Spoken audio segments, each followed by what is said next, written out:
আমার অসংখ্য ওয়াজ রেকর্ড আছে, ভিডিও আছে, ইউটিউবের সার্চ দিয়ে দেখে নেবেন। আমি স্টেজে বসে আছি, মামুনুল হক স্টেজে আসবেন, এমন সময় লোকেরা আমার আলোচনায় ইমানি শক্তি যখন বৃদ্ধি পেয়েছে, মুসলমান নারায়ে তাকবীর আল্লাহু আকবার স্লোগান দিচ্ছে। চেয়ারম্যান সাহেব নরসিংদীতে পিছন থেকে দাঁড়ায় বলতেছে, কেউ স্লোগান দেবে না, মুসলমানের বাচ্চা আল্লাহু আকবার বলতে দেয় নাই। পরবর্তীতে পুরো মাহফিল জুড়েই শ্রোতারা আল্লাহু আকবার স্লোগান দিয়েছে। আমি সিলেটের এক মাহফিলে প্রতিবাদ জানিয়ে বলেছিলাম, এরপর থেকে কোন মুসলমানের সন্তান যদি মাহফিলে আল্লাহু আকবার জোর আওয়াজে বলতে বাধা দেয়, তাকে লাথি মেরে স্টেজ থেকে নামাই দেবে। বিপ্লব বড়ুয়া নামক এক কুলাঙ্গার পুলিশের দায়িত্ব পালন করে বলেছিল আল্লাহু আকবার হচ্ছে নিষিদ্ধ দলের স্লোগান। আমি আমার ভাষায় বলেছিলাম, যে লোকটি বলেছে নিষিদ্ধ দলের স্লোগান আল্লাহু আকবার, নিশ্চয়ই তার জন্ম হয়েছে নিষিদ্ধ পল্লীতে। তা না হলে আল্লাহু আকবার স্লোগান নিষিদ্ধ দলের স্লোগান তারা বলে কি করে? ঠিক কিনা বলে যুবকেরা? এই জন্য আল্লাহর নামটা খুব মহব্বতের সাথে স্বাধীনভাবে নেবেন, কারণ এই বিজয় আল্লাহ আমাদের দ্বারা চাচ্ছে। 5ই আগস্টের এই বিজয় কে দিয়েছেন বলেন তো আপনারা? ছাত্ররা দিয়েছে, হুজুররা দিয়েছে, আলেমরা দিয়েছে। বিজয় কে দিয়েছে? চিল্লায় বলেন আল্লাহু আকবার।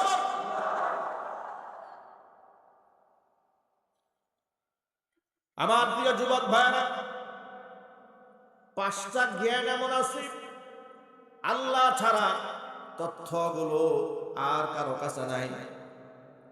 কোরআন বলেছে, ইন্নাল্লাহা ইনদাহু ইলমুস সাআ ওয়া ইউনাজ্জিলুল গায়থা ওয়া ইয়ালামু মা ফিল আরহাম ওয়া মা তাদরি নাফসুম মাযা তাকসিবু গাদা ওয়া মা তাদরি নাফসুম বিআইয়ি আরদিন তামুত ইন্নাল্লাহা আলীমুন খাবীর। আল্লাহ পাক বলেন, 5টি জ্ঞান একমাত্র আমি আল্লাহর কাছে সংরক্ষিত আছে। আমি আল্লাহ ছাড়া লা ইয়ালামুহু নাবিয়্যুন মুরসালুন, পরেইতো কোন নবী রাসূল এই কথা জানেন না, ওয়ালা মালাকুন মুকাররাবুন, নৈকট্যপ্রাপ্ত কোন ফেরেশতারও তার ইলম নাই।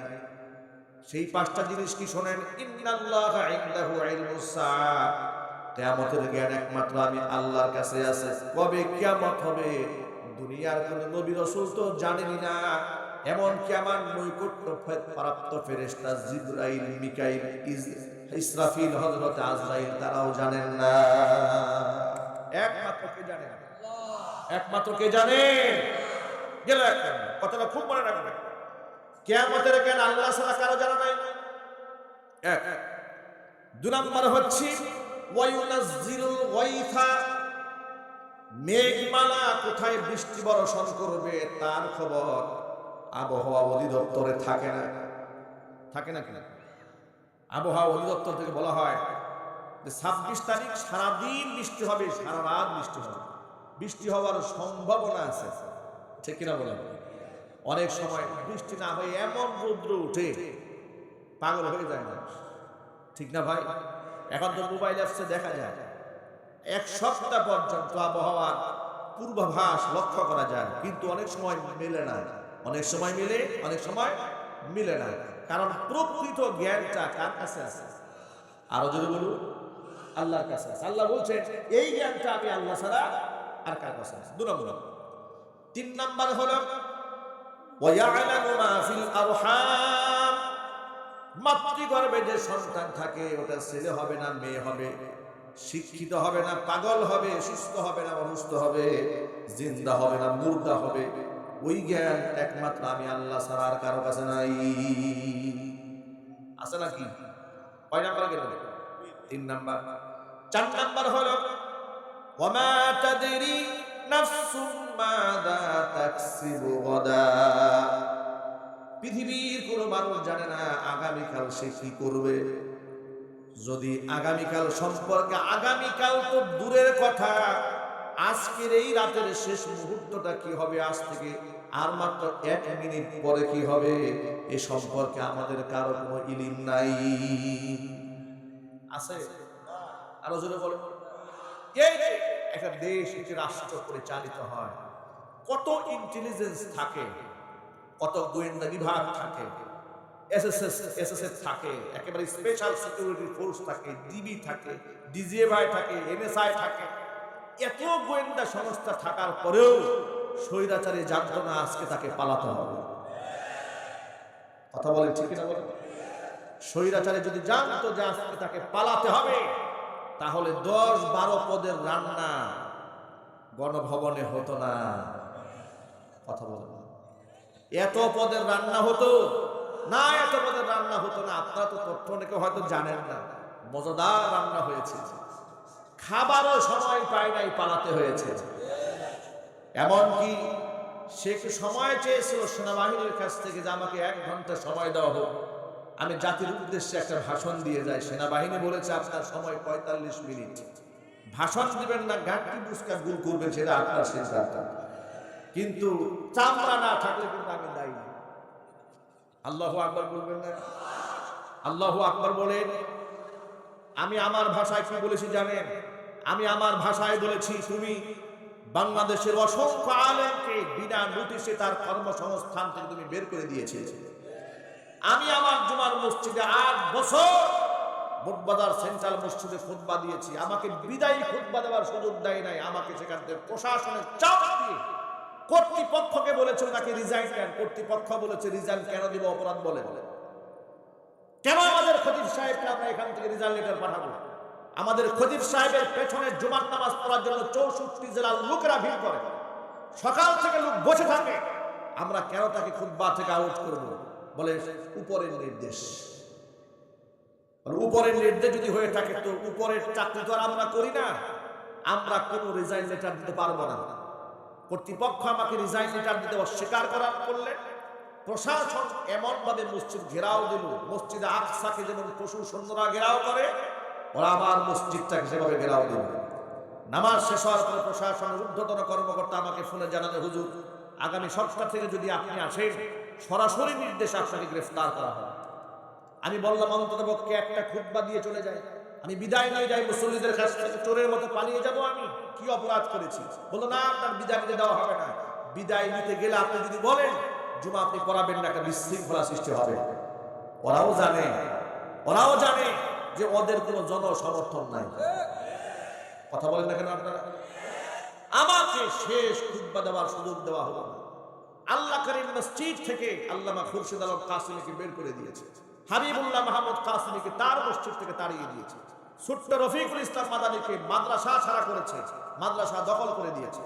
অসংখ্য আলেমদেরকে মানুষের কাছ থেকে বিদায় নেওয়ার সুযোগ দেয়নি স্বৈরাচারী ও জাতির কাছ থেকে বিদায় নেওয়ার সুযোগ পায় নাই, চোরের মতো পালিয়েছে। প্রায়শ্চিত্ত ভোগ করতে হয়েছে। এগুলা হচ্ছে কর্মফল। কর্মফল থেকে আপনি তাবিজ করেও মানুষকে বাঁচাতে পারবেন না, বাকি চালান দিলেও কাজ হবে না। কর্মফল আপনাকে ভোগ করতেই হবে। যদি বলেন ঠিক কিনা বলেন? কত দেশে যাওয়ার জন্য উনি ধান্দা করেন, কেউ ভিসা চায় না। আরে আফসোস, যিনি নাকি শান্তিতে নোবেল পাবে, এ মাদার অফ হিউম্যানিটি, মানবতার মা, আমরা বলি মাদার অফ ডাইনি। কথা বলতে হবে ঠিক কিনা যদি বলে? মাদার অফ ডাইনি নোবেল তিনি পাবেন। ক্ষমতায় থাকা অবস্থায় দম্ভ হমিকায় বলতো গোটা বিশ্বের পাওয়ারফুল নেতা, বিশ্বের এমন পাওয়ারফুল নেতা ইন্দুরের গর্ত পাচ্ছে না পালাবার জন্য। সুতরাং সবক গ্রহণ করেন, শিক্ষা গ্রহণ করেন। আগামী সম্পর্কে আমরা কেউ জানি না, ওরাও জানতো না, যার কারণে ওরা ধারণা করতে পারে নাই যে নৌকা 41 সালে তীরে গিয়ে ভিড়বে, সেটা কেমনে 24 সালে মাঝখানে গিয়ে ঢুকলো। ঠিক না ভাই? ওরা তো বলেছিল এই নৌকা চলছে তো চলবে, একেবারে নৌকার মতো একবার যদি পাহাড়ে গিয়ে ঠেকবে 41 সালে। কিন্তু যদি পাহাড়ে যাওয়ার আগে মোদির লগে গুতাগুতি করে 24 শেষ। কথা বলতে হবে মুসলমান, ঠিক কিনা বলে?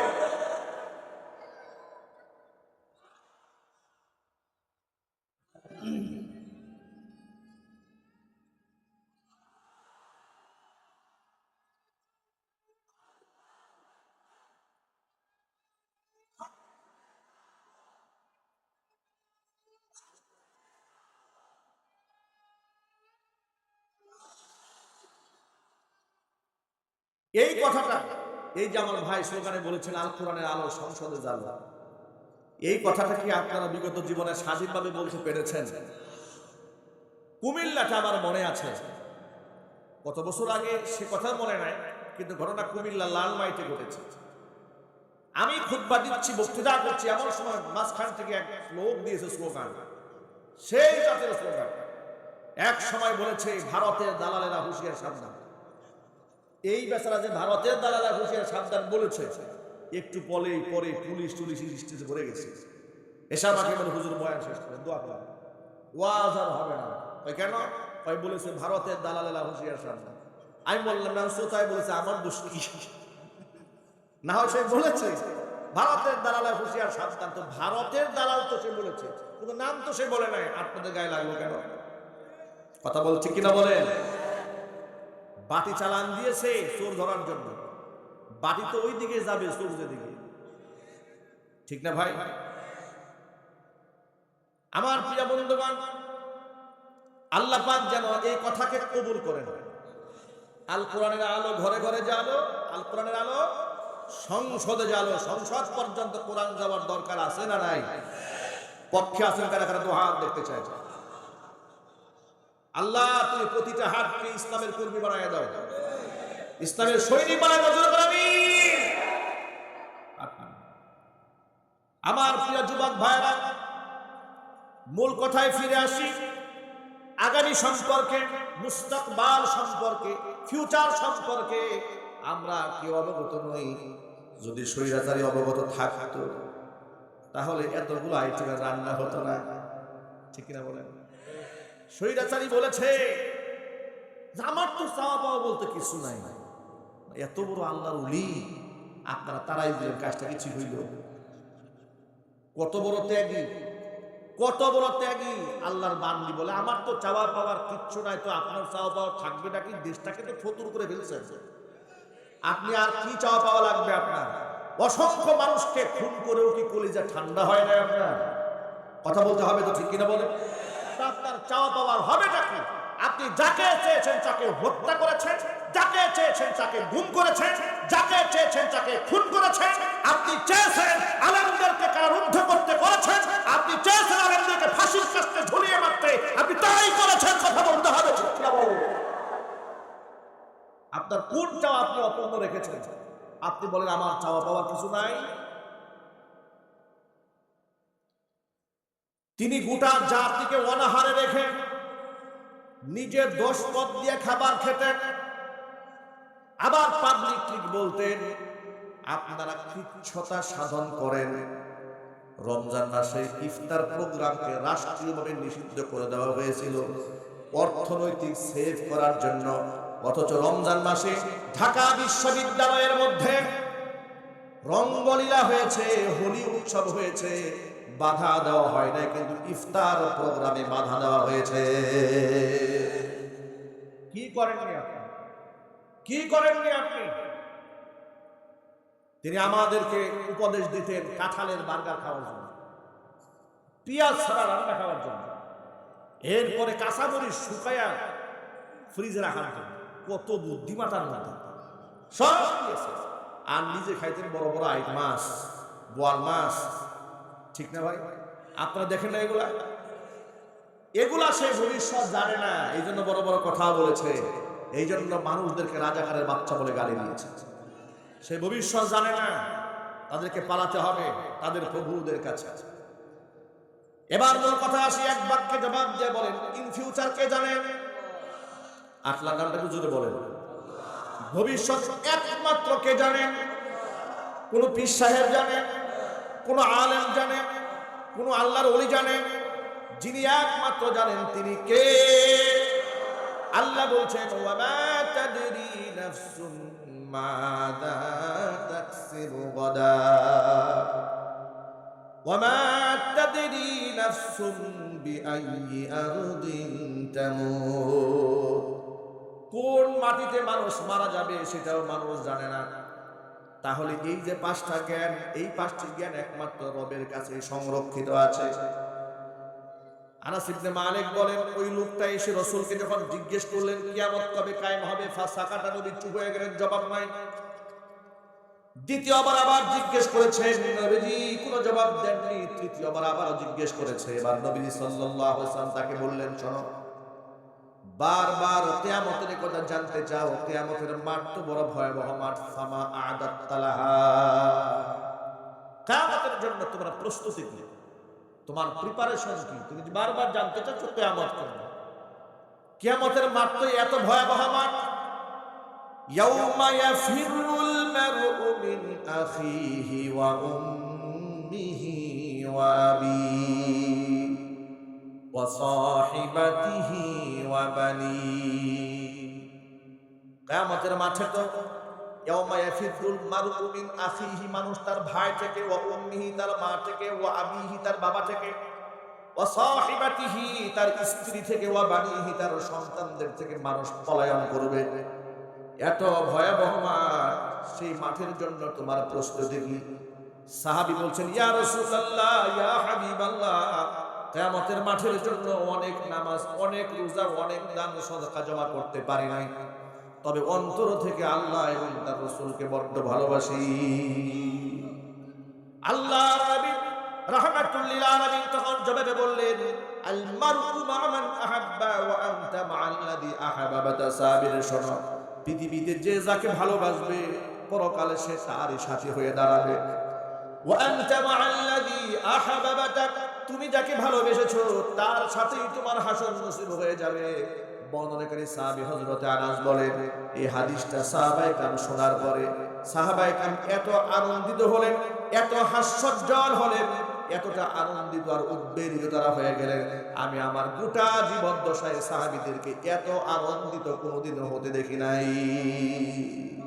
কারণ সাহাবায়ে কেরাম সেদিন বুঝতে সক্ষম হয়েছিলেন, যার সাথে যার মহাব্বত তার সাথেই তার কিয়ামত যদি হয়েই থাকে। আর এটা নবীজির মুখ থেকে বের হয়েছে। আপনারা এক বাক্যে জবাব দিয়ে বলেন, রাসূলের জবান থেকে যে কথা বের হয় এটা কি মন গড়া নাকি আল্লাহর কথা? আল্লাহ রাব্বুল আলামিন তার হাবিব সম্পর্কে কোরআন মাজিদের মধ্যে বলেছেন, ওয়া মা ইয়ানতিকু আনিল হাওয়া ইন হুয়া ইল্লা ওয়াহয়ুন ইউহা। আমার নবীজি মন গড়া কোনো কথা তিনি বলেন না, যা তিনি বলেন ওহী প্রত্যাদেশ পাওয়ার পরেই তিনি বলেন। জোরে জোরে বলেন সুবহানাল্লাহ। একটা মজার তথ্য আপনাদেরকে শোনাই দেই, খুব ভালো করে শোনেন। আল্লাহর হাবিব রাহমাতুল লিল আলামিনের ব্যাপারে মানুষ যত অপবাদ দিয়েছে, কাফেররা যত প্রকার কষ্টদায়ক শব্দ ব্যবহার করেছে, নবী করিম সাল্লাল্লাহু আলাইহি সাল্লাম নিজে কোনো কথার প্রতিবাদ জানাননি, কিন্তু স্বয়ং আল্লাহ রাব্বুল আলামিন তার হাবিবের পক্ষ থেকে সকল কষ্টের জবাব দিয়ে দিয়েছে। আল্লাহু আকবার। আচ্ছা, আপনারা বলেন তো, আল্লাহর নবীকে লোকেরা পাগল বলেনি? যদি বলুন বলেননি, পাগল বলেছে, কিন্তু আল্লাহর নবী কোনোদিন বলে নাই না না আমি পাগল নই। তিনি প্রতিবাদ করেননি, প্রতিবাদ করেছেন স্বয়ং আল্লাহ পাক। কোরআন মাজিদে বলেছেন, ওয়া মা সাহিবুকুম বিমাজনুন, তোমাদের সাথী আমার বন্ধু মুহাম্মদ সাল্লাল্লাহু আলাইহি সাল্লাম তিনি পাগল নন। আল্লাহু আকবার। লোকেরা আরেকটা অপবাদ দিয়েছে, 40 বছর স্কুলে লেখাপড়া করেনি, কবি সাহিত্যিকের সান্নিধ্যেও যায়নি, কিন্তু এত সুন্দর করে মিলিয়ে মিলিয়ে কথা তিনি যে বলেন, কথা শুনলে মনে হয় তিনি এখন কবি হয়ে গেছেন, তিনি মনে হয় কবি। আল্লাহ রাব্বুল আলামিন কোরআন কারীমের আয়াত নাযিল করে জানাই দিলেন, না, আমার হাবিবকে তোমরা কবি বলো না।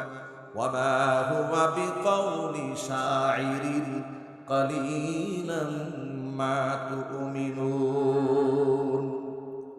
এটা কোনো কবিতার কথা নয়, এটা কোনো কবির কথা নয়। কলিলাম মা তুমিনুন, তোমরা খুব কমই ঈমান আনো। এরপরে তারা ভাবলো তিনি যদি কবি না হন তাহলে তিনি অ্যাডভান্স কথাবার্তা যে বলেন নিশ্চয়ই তিনি জ্যোতিষী হয়ে গেছেন। আল্লাহ রাব্বুল আলামিন সে কথারও প্রতিবাদ জানিয়েছেন। আল্লাহ বলেছেন ওয়ালা বিকাউলি কাহিদিন কালিলাম মা তাযাক্কারুন, এটা জ্যোতিষীর কথা নয়, তবে তোমরা খুব কমই উপদেশ গ্রহণ করো।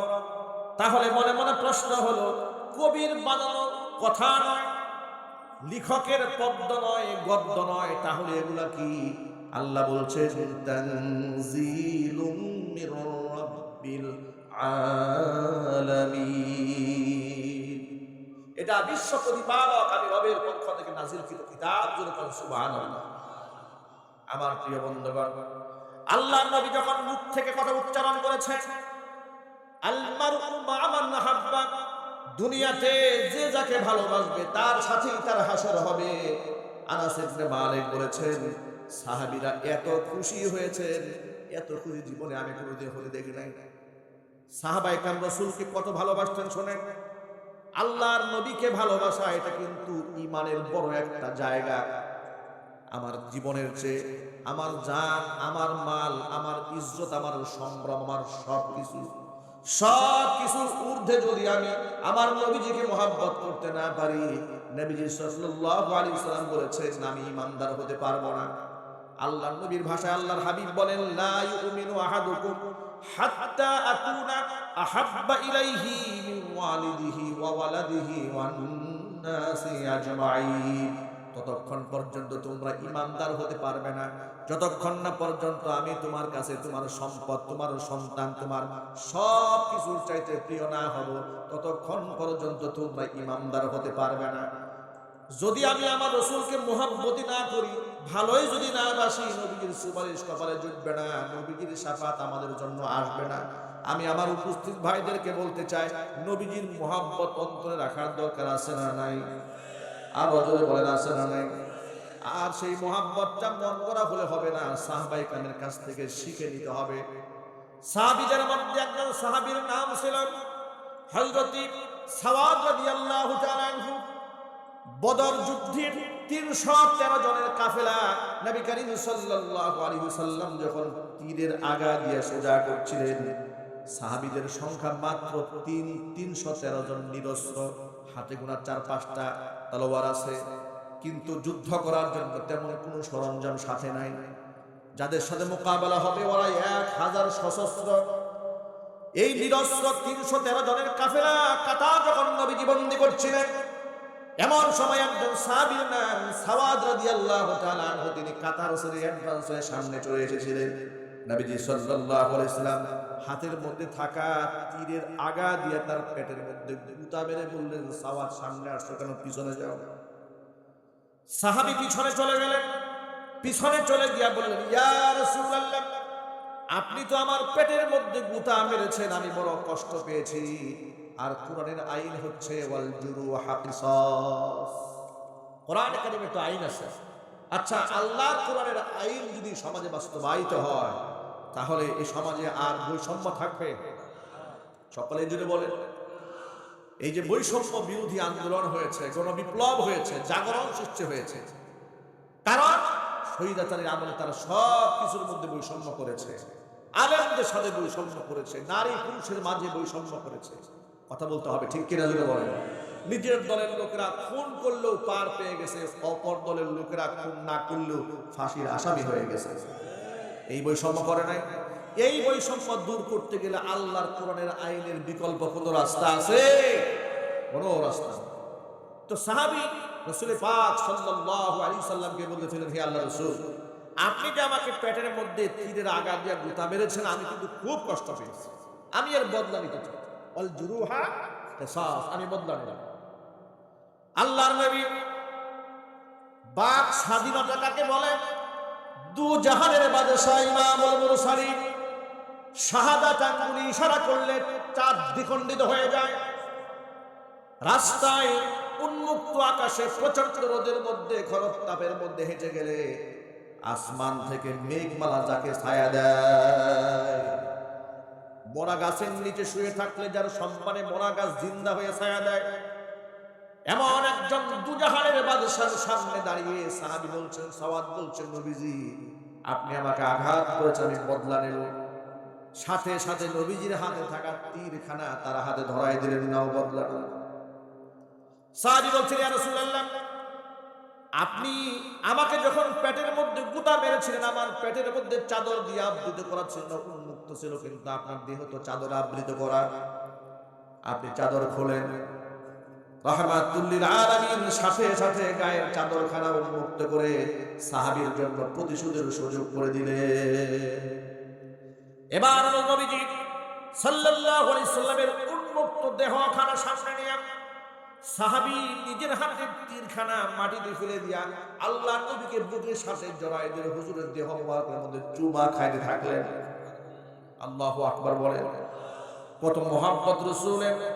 চুমা খেয়ে থাকলেন, চোখের পানি ছেড়ে বলেন, ইয়া রাসূলুল্লাহ, ইয়া হাবিবাল্লাহ, যার মহব্বতে জীবন দিতে পারি, যার মহব্বতে দেশ ছাড়তে পারি, যার মহব্বতে পরিবার ছাড়তে পারি, এমন ব্যক্তির কাছ থেকে আমি বদলা নেব, আপনি কি করে ধারণা করলেন? নবীজি বললেন, সাওয়াদ এই কাজটি তুমি কেন করলে?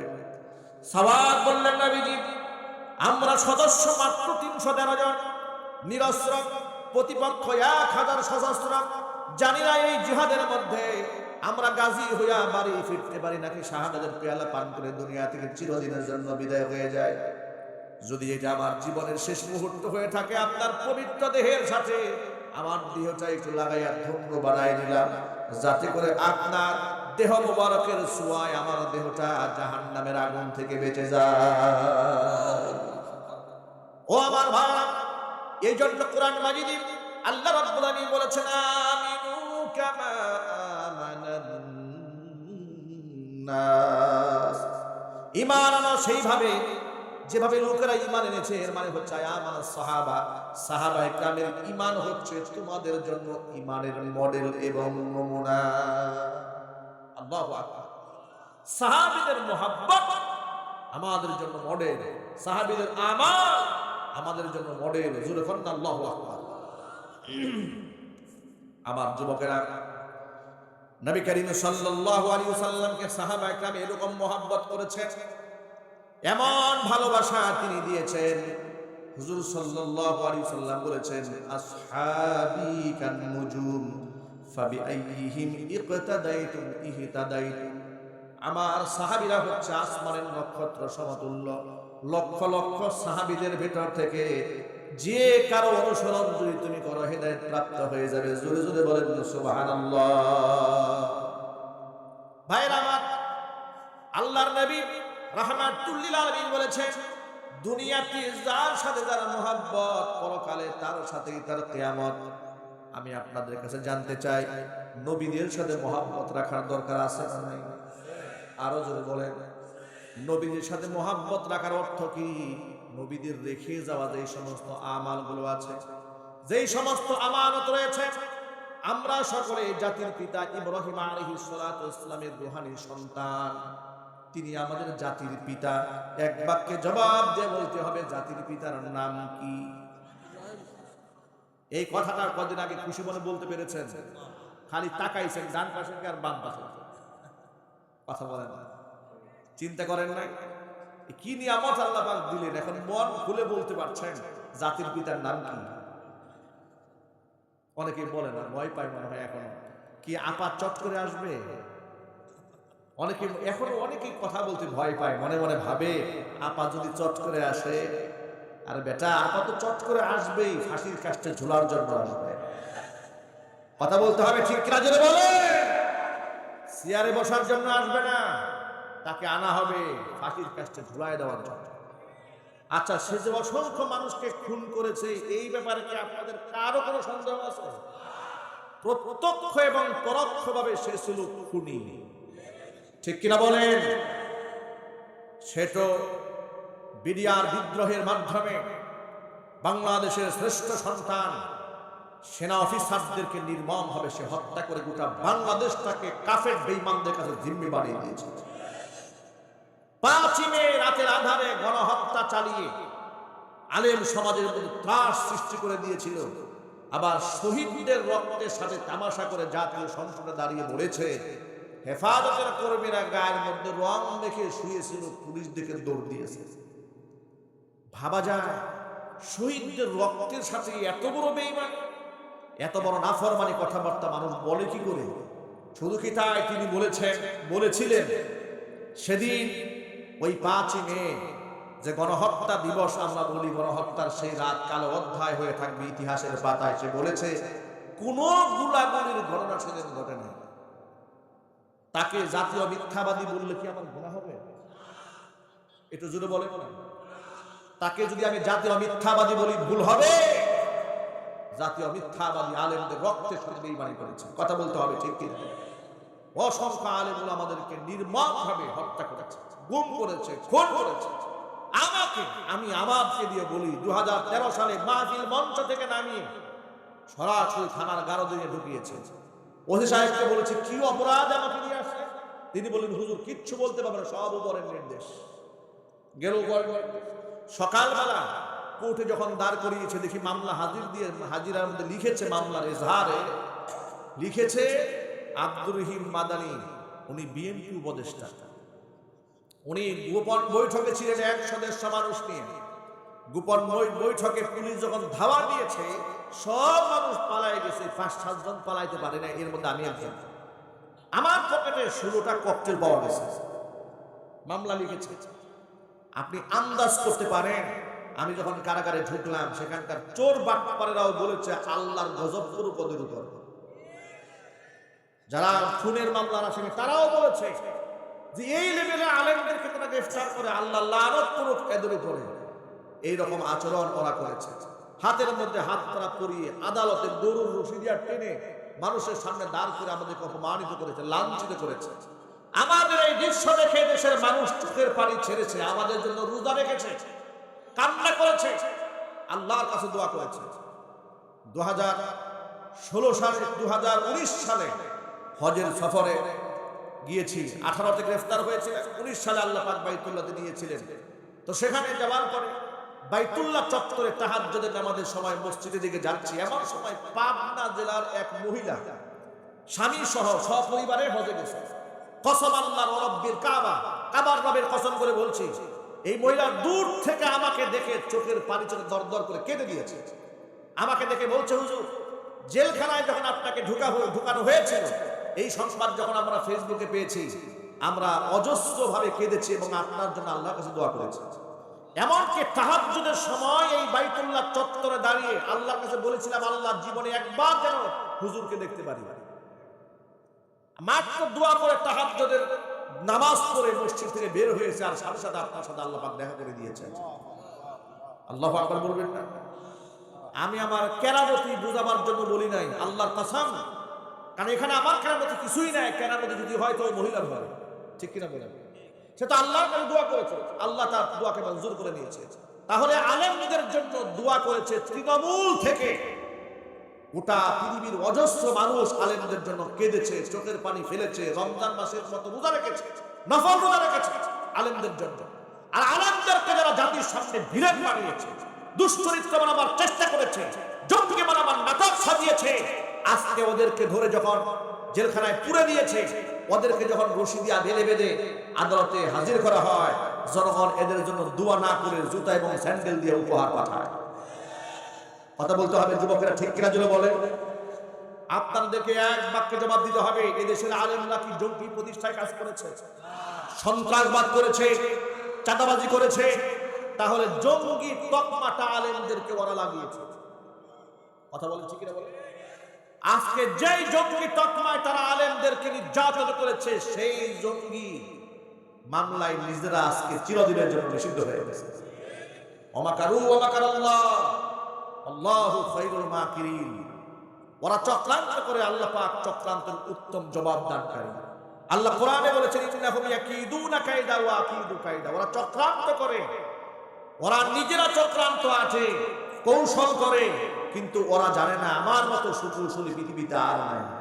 যে গর্ত ওরা করেছিল আলেমদেরকে ডুবায় মারার জন্য, সেই গর্ত ওরা নিজেরা করেছে। যে ট্রাইব্যুনাল তৈরি করেছে আল্লামা সাঈদী রাহিমাহুল্লাহর মতো আল্লাহর ওলিদেরকে মিথ্যা মামলা দিয়ে ফাঁসির কাস্টে ঝুলায় মারার জন্য, সেই ট্রাইব্যুনালে শেখ হাসিনার বিরুদ্ধে আদালতে মামলা হয়েছে, সেখান থেকে গ্রেফতারি পরোয়ানা জারি হয়েছে। ইনশাআল্লাহ ওই ট্রাইব্যুনালে তার তৈরিকৃত আইনে ওর ফাঁসি হবে। এই খুনির ফাঁসি হোক, এটা আপনারা কি চান? কারা কারা চান? আমি দোয়া দেখতে চাই।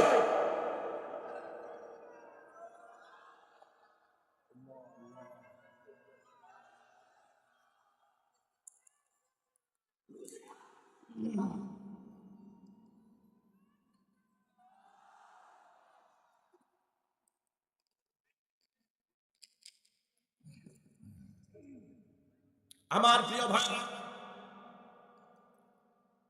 আলেম আমাদেরকে জঙ্গি তকমা দিয়েছিল ওরা, অথচ আপনারা এক বাক্যে জবাব দিয়ে বলবেন বাংলাদেশে হাজার হাজার মাদ্রাসা আছে না নাই? সবাই জোরে বলেন। কোন মাদ্রাসার ছাত্ররা অস্ত্রবাজি করে মাদ্রাসা বন্ধ করেছে? একটা ঘটনা আছে। কোন মাদ্রাসার মধ্যে মাদক পাওয়া গেছে? গাঁজা, আফিম, হেরোইন কোন মাদ্রাসায় ছাত্রী ধর্ষিতা হয়েছে, নির্যাতনের শিকার হয়েছে?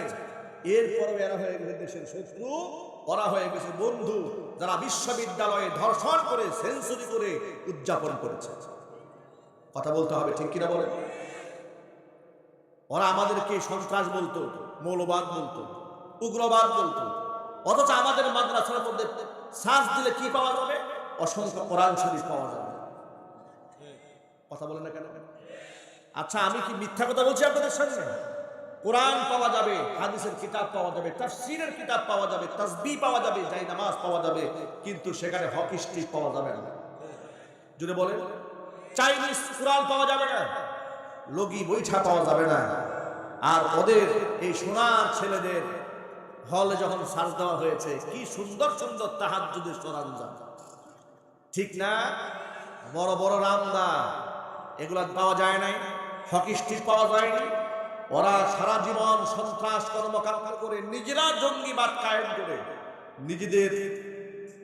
নিজেদের অপকর্মকে আলেমদের উপর চাপিয়ে তারা সত্যকে মিটিয়ে দেওয়ার ষড়যন্ত্র করেছিল। আমি আপনাদেরকে একটা এক্সাম্পল দিয়ে আলোচনার শেষ দিকে যাব। আপনারা কি বিরক্ত হচ্ছেন? আপনাদের কষ্ট হচ্ছে? আপনারা বলেন তো একটা কথা, বীর দর্পে বলবেন, সত্যকে কি কোনোদিন মিথ্যা দিয়ে চাপা দিয়ে রাখা যায়? পৃথিবীতে আজ পর্যন্ত কেউ পেরেছে?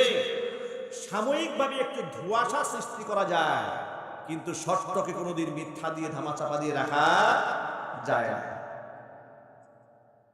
গোটা পৃথিবীর যুবকদের চরিত্রের জন্য অন্যতম শ্রেষ্ঠতম উপমা আল্লাহর নবী ইউসুফ আলাইহিস সালাতু ওয়াস সালাম, যাকে আল্লাহ রাব্বুল আলামিন এমন সুন্দর চেহারা আর এমন অবয়ব দিয়ে সৃষ্টি করেছেন, গোটা জগতে তার সাথে চেহারার সৌন্দর্য দিয়ে আর কারো তুলনায় হয় না। জোরে জোরে কোন আল্লাহু আকবার।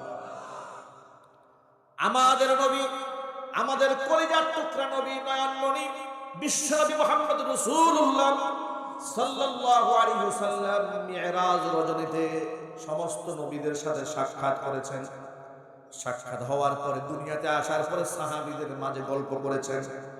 সাহাবীদেরকে ডেকে ডেকে বলেছেন, ও সাহাবীরা, আমার ভাই ইউসুফের সাথে যখন আমার দেখা হলো, জিবরাইল আলাইহিস সালাতু ওয়াস সালাম যখন পরিচয় করায় দিলেন যে ইনার নাম হচ্ছে হযরত ইউসুফ, আমি তার চেহারার দিকে যখন তাকালাম, আমার কাছে মনে হয়েছে গোটা পৃথিবীর সৌন্দর্যটাকে যদি দুটা ভাগে ভাগ করা যায়, তাহলে অর্ধেকটা সৌন্দর্যটা আল্লাহ রাব্বুল আলামিন গোটা বিশ্বের মধ্যে বন্টন করে দিয়েছে, আর গোটা পৃথিবীর সমস্ত সৌন্দর্যতার বাকি অর্ধেক আমার ভাই ইউসুফের চেহারার মধ্যে আল্লাহ পাক দান করে দিয়েছে। ভাবা যায়, এটা কিন্তু সাধারণ মানুষের স্টেটমেন্ট নয়, এটা সাধারণ মানুষের মন্তব্য নয়। এই মন্তব্য হযরত ইউসুফ সম্পর্কে করেছেন নবিয়ুনা মুহাম্মদ রাসূলুল্লাহ সাল্লাল্লাহু আলাইহি ওয়াসাল্লাম। অপারেটর ভাই, একটু সাউন্ড বাড়াই দেওয়া যায় না? কথা টানতেছে না, কষ্ট হচ্ছে কথা বলতে আমার। ইউসুফ আলাইহিস সালাতু ওয়াস সালামের চেহারা সম্পর্কে রাসূল পাক সাল্লাল্লাহু আলাইহি ওয়াসাল্লাম এই মন্তব্য করেছেন। আচ্ছা, আপনারা কি আন্দাজ করতে পারেন যে মানুষ কতটা সুন্দর হলে চেহারার দিকে তাকিয়ে এক মুহূর্তে তৎকালীন যুগের মেয়েরা ফল না কেটে হাত কেটে ফেলে দিয়েছিল? এটা কি পৃথিবীর সাধারণ কোনো চেহারার সাথে তার তুলনা হয়? সুবহানাল্লাহ বলেন। এই যে হাত কাটার ইতিহাস, এটা কি বানানো গল্প না, এটা স্বয়ং আল্লাহ পাক কোরআন মাজিদের মধ্যে উল্লেখ করেছেন। জোরে জোরে করে আল্লাহু আকবার।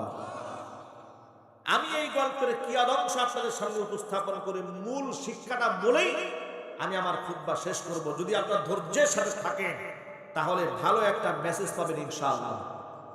থাকতে পারবেন তো ইনশাআল্লাহ? তো এই যে সুন্দর একটা মানুষ, এই সুন্দর মানুষের প্রেমাসক্ত হয়ে গেল বাদশার স্ত্রী।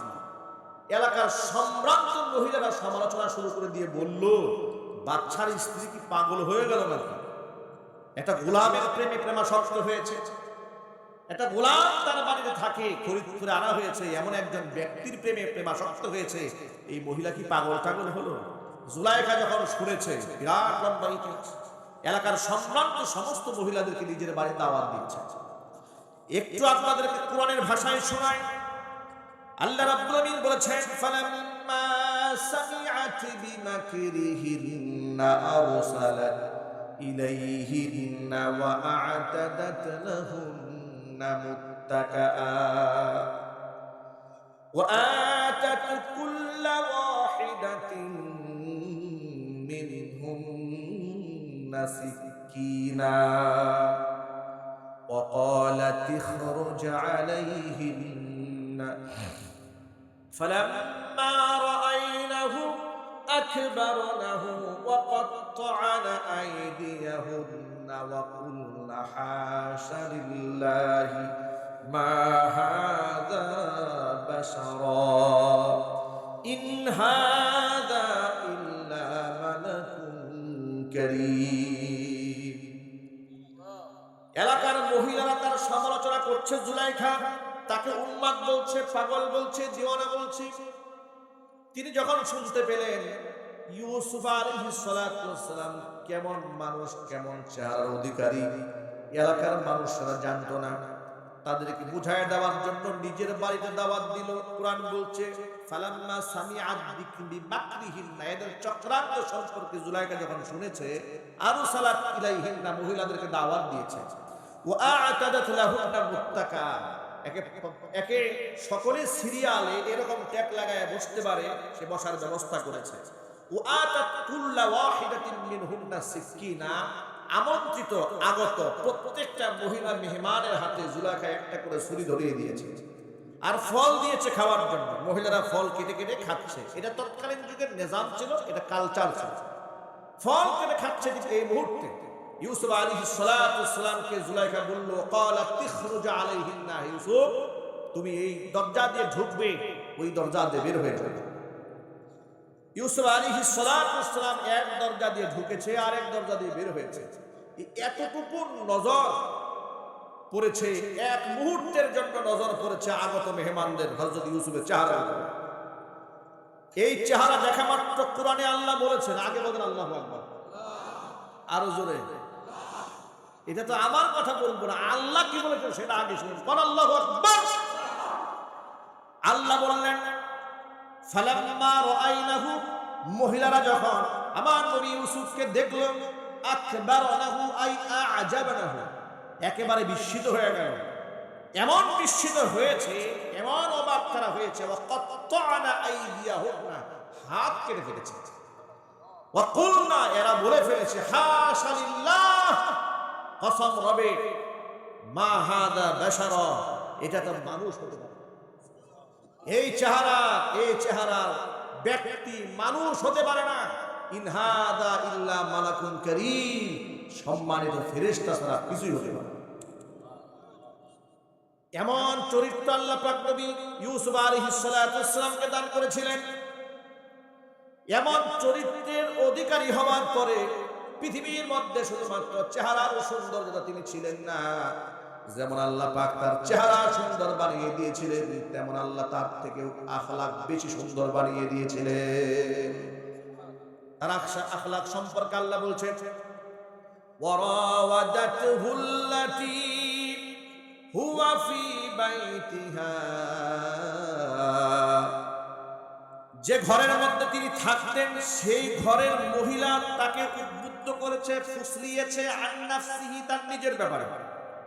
ওয়া গাল্লাকাতিল আবওয়াবা ওয়া ক্বালাত হাইতা লাক, দরজাগুলো কলে কৌশলে সাতটা দরজা বন্ধ করে তালা ঝুলিয়ে দিয়ে তাকে অন্দরমহলে ডেকে নিয়েছে। অন্দরমহলে নীরবে নিভৃতে যৌন চাহিদা তার হীন স্বার্থকে চরিতার্থ করার জন্য যৌন উদ্দীপক পোশাক করেছে। নাউজুবিল্লাহ। ক্বালা হাইতা লাক, ক্বালাত হাইতা লাক, ইউসুফ আসো আমার কাছে, আমার কামনা বাসনা পূরণ করো। জোরে বলেন নাউজুবিল্লাহ। ইউসুফ আলাইহিস সালাতু ওয়াস সালাম বললেন, ক্বালা মাআযাল্লাহ, আমি আল্লাহর কাছে পানাহ চাচ্ছি, আমি আল্লাহর কাছে আশ্রয় চাচ্ছি। যুবকেরা, দরজা বন্ধ, জানালা বন্ধ, কেউ দেখবে না। জুলাইখাও বলছে, কে জানবে তুমি যে এত ভয় পাচ্ছ? এই জায়গায় একটা যুবক এই কথা বলবে যে আমি আল্লাহর কাছে আশ্রয় চাই, ছোটখাটো ইমান হলে নাকি? কথা বলেন, ছোটখাটো ইমান হলে? আল্লাহু আকবার বলেন। তিনি বলেন, আমি আল্লাহর কাছে আশ্রয় প্রার্থনা করছি। ইন্নাহু রাব্বি আহসানা মাসওয়ায়া, তিনি আমার রব, তিনি আমার সুন্দর থাকা খাওয়ার বন্দোবস্ত করে দিয়েছেন। ইন্নাহু লা ইউফলিহুজ জালিমুন, আমি ছিলাম কুয়ার ভেতরে, আমার ভাইয়েরা আমাকে কুয়ার মধ্যে ফেলে হত্যা করতে চেয়েছিল। যিনি আমাকে কুয়ার ভেতর থেকে সিংহাসনে নিয়ে আসলেন, বাদশার ঘরের থেকে খেয়ে বড় হওয়ার সুযোগ করে দিলেন, আর যদি এই নিয়ামতের শুকরিয়া আদায় না করে আমি জিনা ব্যভিচারের মধ্যে লিপ্ত হয়ে যাই, আমি তো জালেম হয়ে যাব। আর জালেম কোনদিন সফল কাম হতে পারে না। সুবহানাল্লাহ।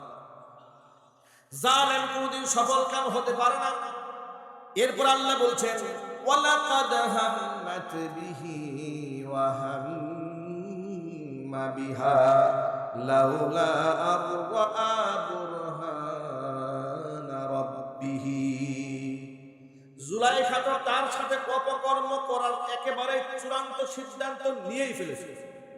ওয়া হাম্মা বিহা, ইউসুফও তার অপকর্মে সাড়া দিয়ে ফেলতো। লাউলা আরআ বুরহানা রাব্বিহি, যদি তার রব আমি আল্লাহর নিদর্শন সে দেখতে না পেত। ইউসুফ আলাইহিস সালাতু ওয়াস সালামের চোখের সামনে আল্লাহ রাব্বুল আলামিন তার পিতার চেহারা ভাসিয়ে দিয়েছিলেন। জোরে কোন আল্লাহু আকবার। কোন কোন বর্ণনার মধ্যে এসেছে আল্লাহ পাকের বিধান, লা তাকরাবুজ জিনা ইন্নাহু কানা ফাহিশা ওয়া সাআ সাবিলা, এই আয়াতকে, এই নির্দেশকে আল্লাহ পাক তার নবীর সামনে ভাসিয়ে দিয়েছেন। সুবহানাল্লাহ।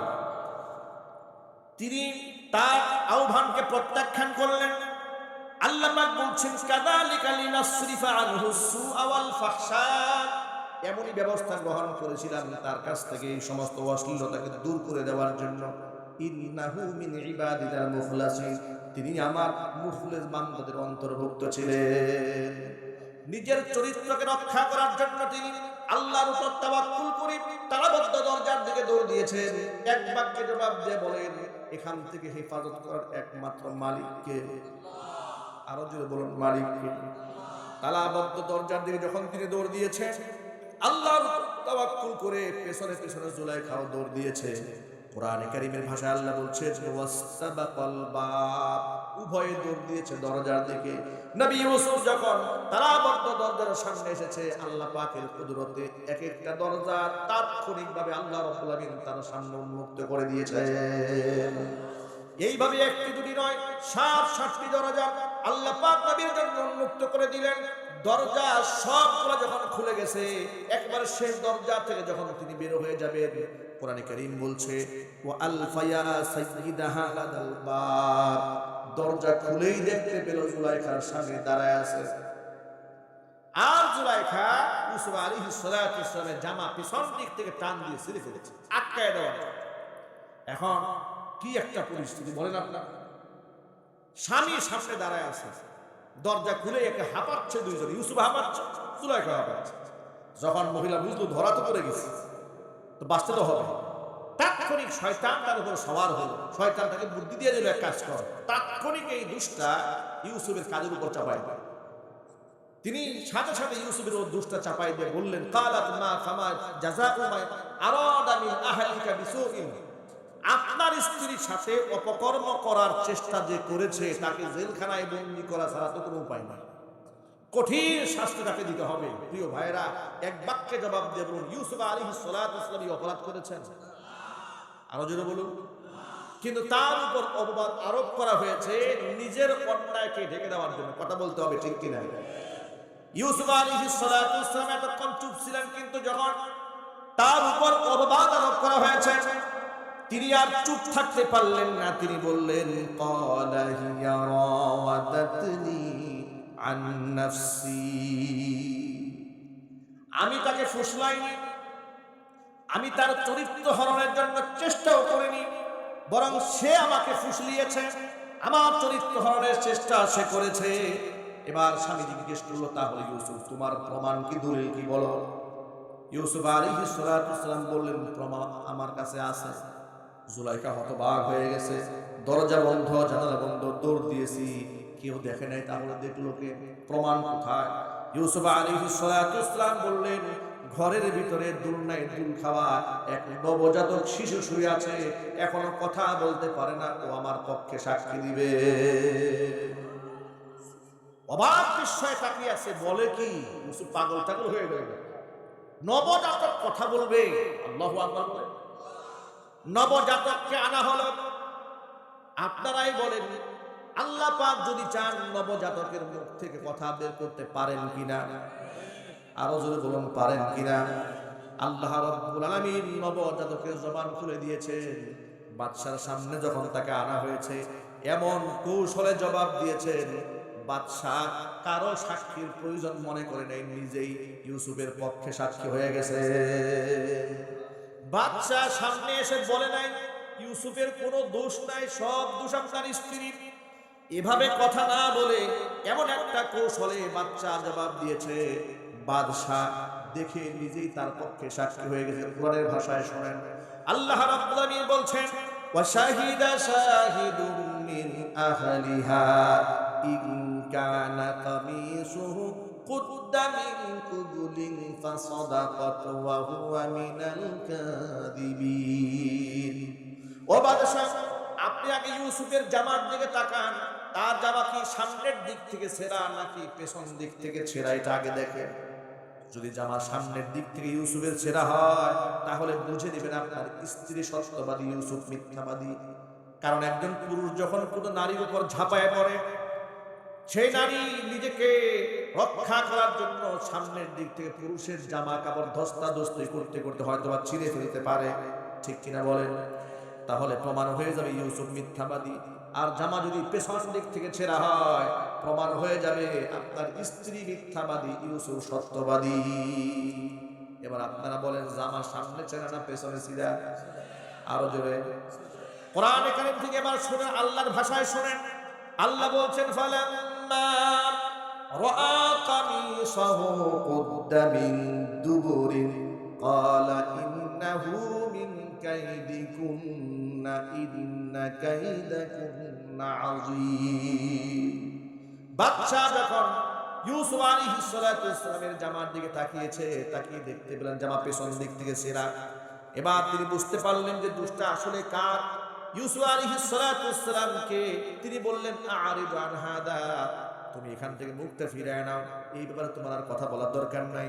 আর বউকে ডেকে বলছেন, ইন্নাহু মিন কাইদিকুন্না, এটা তোমাদের চক্রান্ত, ইন্না কাইদাকুন্না আযীম, তোমাদের মহিলাদের চক্রান্ত বড় ভয়ঙ্কর। নারীদের চক্রান্তে যে একবার পা দিয়েছে, যদি ইমাম সাহেব দিয়ে থাকে ইমামতি নাই, কথা না। যদি মুয়াজ্জিন সাহেব দিয়ে থাকে, মুয়াজ্জিনের চাকরি নাই। Saklain police cadre, BCS cadre Saklain, পরিমণির ফাঁদে পা দিয়েছে। বেটার চাকরিও নাই, চরিত্রও নাই, সম্মান নাই, সব শেষ। কথা বলতে হবে, ঠিক কিনা যুবকেরা? এই জন্য যেখানে সেখানে পা দেওয়া যাবে না, সাবধান। ইন্না কাইদাকুন্না আযীম, মহিলাদের চক্রান্ত বড় ভয়ঙ্কর। এটা সব মহিলা না, আবার যারা নিকার মহিলা তারা পৃথিবীর শ্রেষ্ঠ সম্পদ। চিল্লাকেন আল্লাহু আকবার। মহিলাদের চক্রান্ত বড় ভয়ঙ্কর। আমি এই উপমা, এই ঘটনা শুরু থেকে শেষ পর্যন্ত টানতে গেলে 6 মাসেও শেষ হবে না, এত শিক্ষা এখানে আছে। আমি লম্বা একটা ঘটনার সার সংক্ষেপ মাঝখান থেকে আপনাদের সামনে উপস্থাপন করেছি একটা মেসেজ দেওয়ার জন্য। সত্যকে কোনোদিন মিথ্যা দিয়া ধামাচাপা দিয়ে রাখা যায় না, ঠিক কিনা যদি বলেন? আচ্ছা, নিরপরাধ ইউসুফ আলাইহিস সালাতু ওয়াসসালামের উপরে অপবাদের মিথ্যা বুঝা চাপিয়ে দেওয়ার চক্রান্ত সিদ্ধান্ত জুলাইখার যে শয়তানের ওয়াসওয়াসায় পড়ে নিয়েছিল, সেই শয়তান বোধহয় মারা গেছে। আছে বাংলাদেশে নাই? আছে না নাই? যে শয়তান চক্রান্ত করে জুলাইখাকে উদ্বুদ্ধ করেছিল নিরপরাধ ইউসুফ আলাইহিস সালাতু ওয়াসসালামের উপরে অপবাদের বোঝা চাপিয়ে দেওয়ার জন্য, সত্যকে আড়াল করে মিথ্যাকে প্রতিষ্ঠা করার জন্য যে শয়তান চক্রান্ত করেছিল, সেই শয়তান আজও বাংলাদেশে আছে না নাই? ওই শয়তান স্বৈরাচারী সরকারের উপর ভর দিয়ে জঙ্গিবাদের তকমা নিজেদের অপকর্ম আলেমদের উপর চাপিয়ে দেওয়ার চেষ্টা করেছে। কথা বলতে হবে, ঠিক কিনা জোরে বলেন? ওরা পরাজিত হয়েছে। বর্তমান সরকার ছাত্রলীগকে জঙ্গি সংগঠন হিসেবে নিষিদ্ধ করেছে। আবার আবেদন আসছে যে আওয়ামী লীগকে নিষিদ্ধ করে দেওয়া যায় কিনা রাষ্ট্রীয়ভাবে। আমি বলবো এই দেশে আইন করে লাভটা কি? গোটা জনগণ তো এদেরকে 16 বছর আগেই তালাক দিয়েছে। কথা বলতে হবে, ঠিক কিনা জোরে বলেন?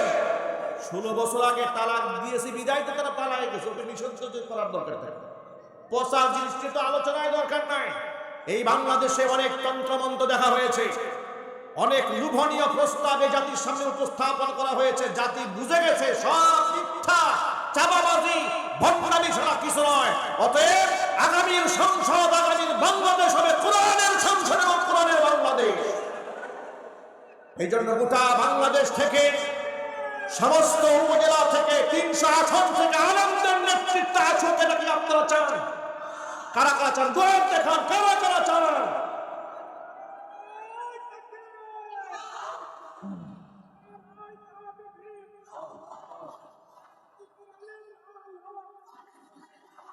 সংসদে ঢাল ঢাল, আল কোরআনের ঢাল ঢাল, ইসলামের শত্রু ঢাল, হুঁশিয়ার সাবধান, নারায়ে তাকবীর।